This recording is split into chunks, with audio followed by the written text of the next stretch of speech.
Throughout his years as one of the most notorious serial killers in the United States, Ed Gein, nicknamed the Butcher of Plainfield, kept human parts from his victims and turned them into collectibles in his home. Ed Gein, full name Edward Theodore Gein, born in 1906, was the inspiration for several horror films, and is said to have inspired Leatherface in the Texas Chainsaw Massacre.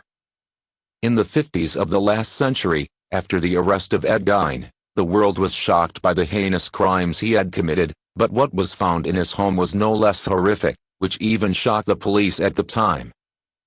When the police entered his house for the first time, the place was filled with disgust, as the serial killer dug up the graves of the women, turning parts of their bodies into home decorations and furniture.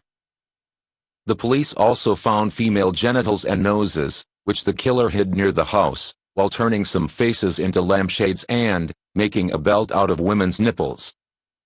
He also made bedposts out of human skulls, and used the lips as tie-downs.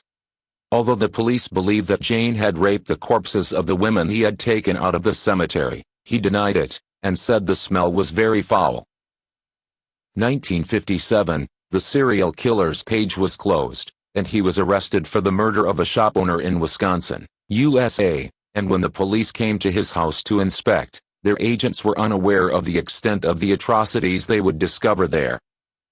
Among the horrific items the police found in the house were a trash can of human skin, bowls of human skulls, as well as a corset made of a female torso from the waist to the shoulders. In addition to a belt made of nipples, the genitals of 2 teenage girls, 9 like them in a shoebox, a heart in a plastic bag, a head in another bag, and masks made of women's faces. Gein admitted that he made about 40 night visits to cemeteries between 1947 and 1952, to exhume the bodies of newly buried women, as he believed they looked like his mother, and to take the corpses home to practice his strange rituals. Gein was raised by a very religious mother, and became attached to her greatly, especially after the deaths of his alcoholic father. In addition to the store owner, Gein confessed to the 1954 murder of Mary Hogan, a small coffee shop owner, whose head was also found in the killer's home.